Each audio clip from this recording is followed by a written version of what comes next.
Fala André, beleza? Tudo bom? Eu queria saber se, na sua opinião, esse movimento de louvor e adoração aqui na igreja brasileira, que nós chamamos de worship, se isso realmente aponta para Cristo, se isso realmente é algo benéfico ou é alguma coisa superficial, é um conjunto de músicas bonitas. Diz aí pra gente. Fala, meu amigo, tudo beleza, cara? Espero que você esteja bem durante essa crise de Covid, que você esteja se cuidando, que sua família esteja bem. Vamos lá, em relação à sua pergunta, esse movimento, louvor e adoração, aqui a gente chama de praise and worship, ele é um movimento que não é um movimento brasileiro.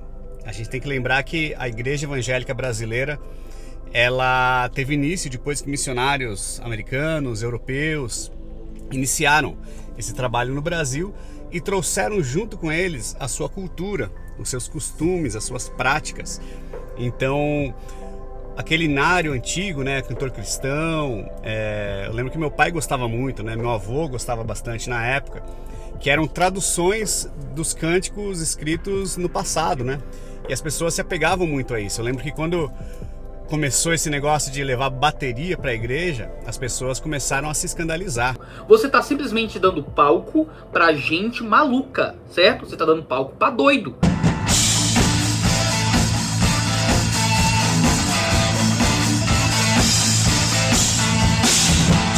Era uma coisa assim absurda levar uma bateria para dentro da igreja.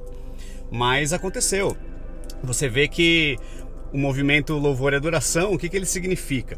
O que significa praise, louvor? Louvor é você falar bem de alguém. E eu acho que esses hinos, eles são, na verdade, louvores, Por exemplo, quando você se gradua, você passa no seu TCC com louvores. Quer dizer que você foi muito bem. O pessoal a bancária que avaliou o seu material falou bem de você, você passou com louvores, Então, louvar a Deus é você falar bem de Deus para um amigo. Então, por exemplo, aquela música... Deixa eu lembrar uma aqui. Caramba, cara. Por exemplo, aquela música Grande é.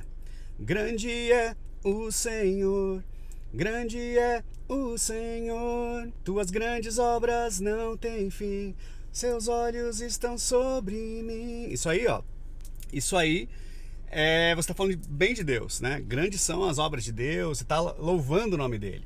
E não só louvores, tem outro estilo, que se intercalou aí, que é quando você canta uma música que a letra não está falando para Deus, mas está falando para um amigo, para um irmão na igreja, Por exemplo, a música mais mentirosa que vão cantar para você na igreja. Aliança do Senhor, eu tenho com você, não existem mais barreiras em meu ser. Aleluia, eu sou livre. Eu sou livre pra te amar, caiu os muros pra te aceitar. Foram construídas pontes e para te pedir, perdoa-me das minhas imperfeições. Eu sou um com você, no amor do nosso Pai. Somos um no amor de Jesus. Essa é uma. Outra música que também você canta, não é pra Deus, você canta pras pessoas.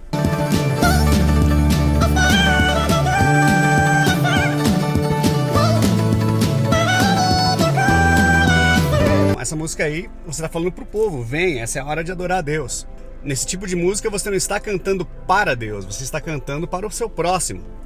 Tô gravando aqui fora do carro, colocando aqui um extra, depois que eu terminei de gravar o vídeo, falando também sobre o mantra gospel. Eu esqueci de falar nisso, que também é um fenômeno, que não tinha antigamente e surgiu aí nos últimos anos, nas últimas décadas, que é o mantra, o mantra gospel. É quando você fica repetindo ali a mesma palavra, as mesmas frases, as mesmas melodias, um tempão, e você realmente entra ali num transe,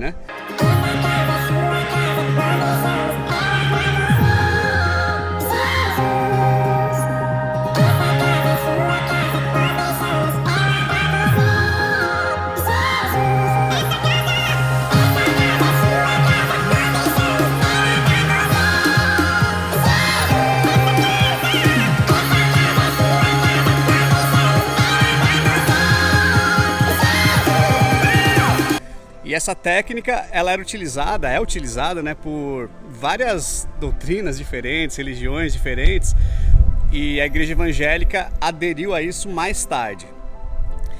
Então, só estou trazendo isso aí como um extra para colocar aí para vocês. Mas esse movimento de louvor e adoração, ele também acompanhou o progresso, a evolução da música como um todo. E aí começou um fenômeno, porque quando as bandas evangélicas, os grupos começaram a gravar, começaram a colocar esse negócio de direito autoral, querendo vender, comercializar, também surgiu aquele papo de música secular. Que raio é música secular? A música secular é a música que não é de Deus. Bom, tem muita música na igreja que não é de Deus.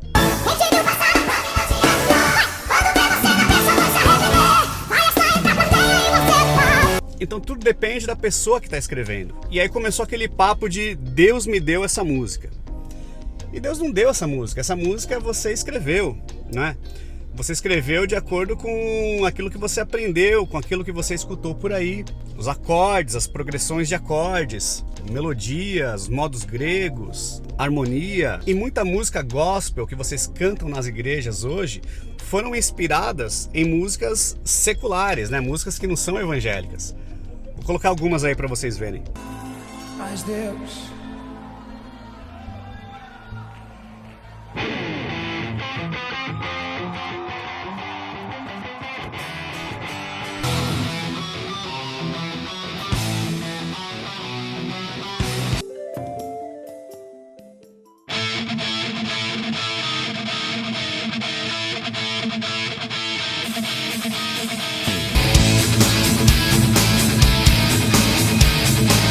Algumas foram inspiradas em outras bandas cristãs e fizeram aí um arranjo parecido.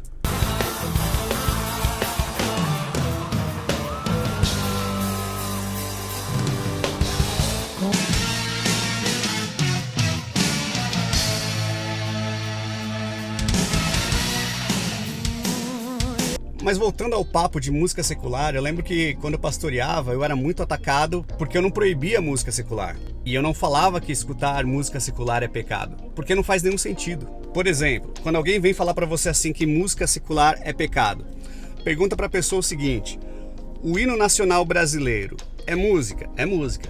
É de Deus? É uma música secular. É pecado cantar? Por exemplo, a marcha nupcial que colocam ali quando a noiva entra na igreja, ela não é uma música cristã, é uma música secular.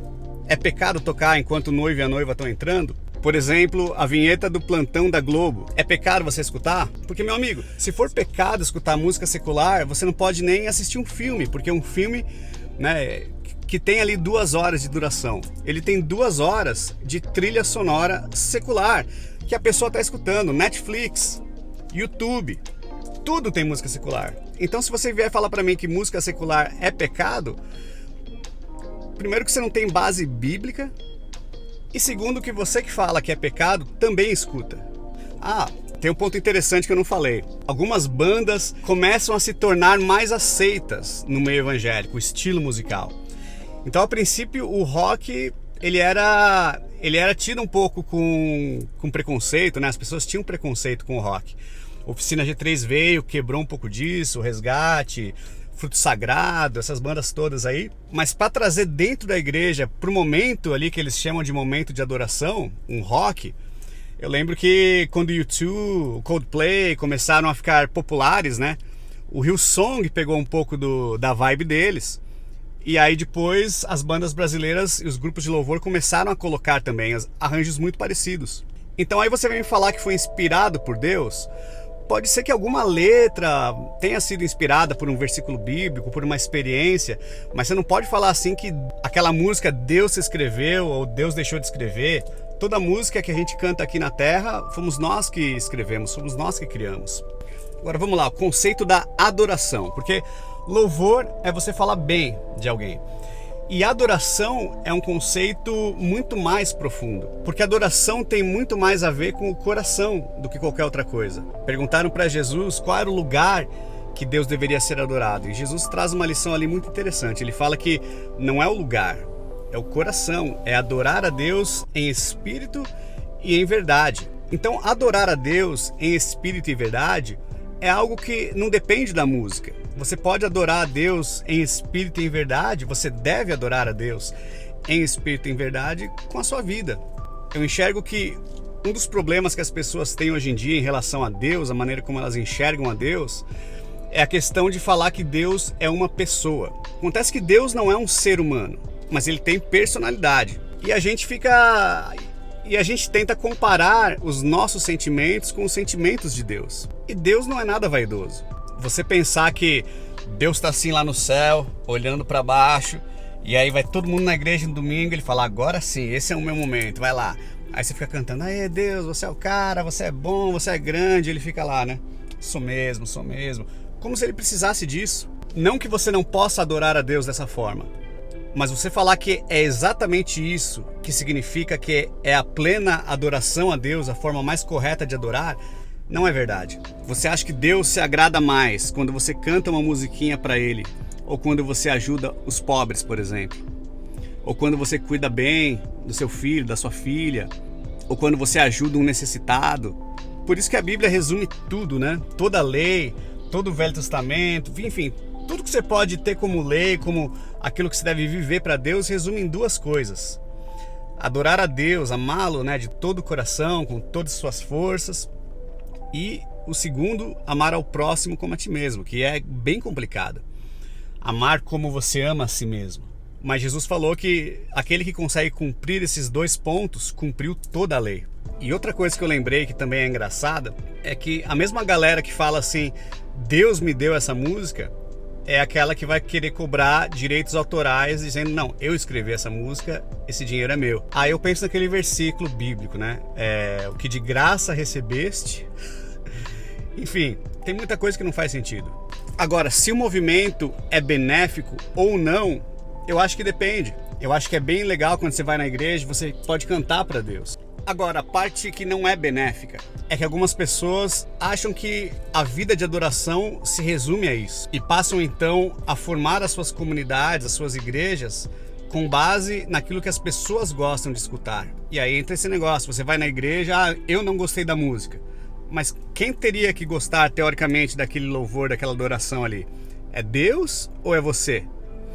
Então, hoje em dia, as pessoas fazem, né, muito mais para as pessoas, para vender o produto, do que para Deus. E aí começa esse negócio das igrejas se preocuparem demasiadamente com o evento, se preocupar demasiadamente com iluminação, com o vídeo, com tudo isso aí, mas quando na verdade é muito mais para as pessoas gostarem, né? Eles falam assim, não, é para as pessoas assimilarem, para falar a língua delas. E aí, às vezes, cara, começa até aquela briga para ver quem é que vai estar lá no palco. E a briga para quem vai estar lá no palco, ela acontece de uma maneira muito sutil. Acontece naquelas fofoquinhas, né? Aparece alguém ali que se destaca cantando, aí aquele cara mais velho ali começa a ficar um pouquinho com ciúme, né? Com inveja do dom do outro. Aí vê um negócio na vida dele e começa a espalhar fofoca pros outros, para derrubar o cara, e aí vai lá e pega o lugar dele. E começa essa briga aí nojenta que a gente vê nas igrejas, e é uma vergonha. E se Deus quisesse música boa, ele estaria escutando Chick Corea. Então, amigo, o negócio é o seguinte, ó, eu acho que é o nosso coração que mais importa. É a gente estar bem com Deus, é a gente tomar as melhores decisões, viver a vida que agrade a Ele. Muitas vezes a gente não vai agradar todas as pessoas, muitas vezes as pessoas vão achar que a gente é ruim, que a gente é isso, que a gente é aquilo, mas o que importa é aquilo que Deus sabe de nós. Isso é mais importante, o resto é resto. Beleza, meu amigo? Espero ter respondido bem a sua pergunta. E se tiver mais, pode enviar. Você que está assistindo, se quiser enviar uma pergunta para mim também, vai lá no meu Instagram, tá aqui na descrição o link. Grava um vídeo, manda para mim. Se a pergunta for legal, eu gravo a resposta então para vocês. Beleza, galera? E me ajuda aí, por favor. Dá um clique aí no sininho, no like, em tudo que você vê aí para ajudar. E é nóis. Beleza, galera? Tamo junto. Fui!